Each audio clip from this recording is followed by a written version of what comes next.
আগামী 26 তারিখ মহরমকে সামনে রেখে প্রতি বছরের মতো এবারও কোচবিহারে হরিণচৌরায় তাজিয়া তৈরি কাজ চলছে জোর কদমে।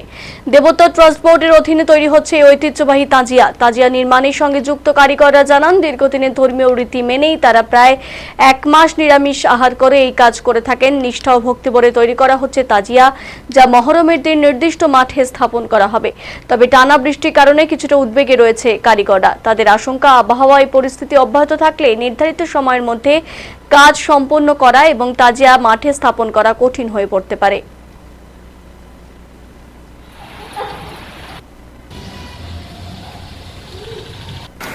এখানে আমার গত যে কুরবানি ঈদ গেল সেদিন থেকেই আমার এখানে কাজ শুরু হয়, আর সেদিনকে নামাজ পড়ে আসে আমার তো 2 জোড়া খালি উঠাতে হয়।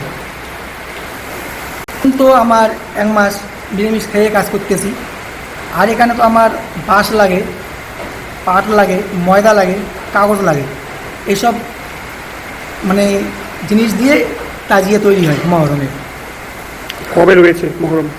মহরম তো 26 তারিখ, আমার 24 তারিখে কমপ্লিট দিতে হবে, যেহেতু এটা দেবোত্তর ট্রাস্ট বোর্ডের তৈরি। আর আজ যে আমাদের মাঠের যে পরিস্থিতি, এই 53 ফিট যে তাজিয়া যে হাইট, এখানে জয়েন্ট দেবো মাঠের মধ্যে, আমার বান তো পুরো ভিজে নরম হয়ে যাবে, সেই কারণে আমার মানে রিস্ক হইতেছে এই তাজিয়া জয়েন্ট দিতে।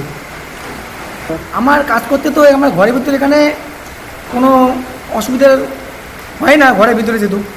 আমার অসুবিধা যেটা 26 তারিখে তো এরকম তো মাঠে যদি জল থাকে, তাহলে আমার কাজ করতে পুরো সমস্যা হবে। আপনার নাম? আমার নাম ইশরাফ আলী। এখানে আমার গত যে কুরবানি ঈদ গেল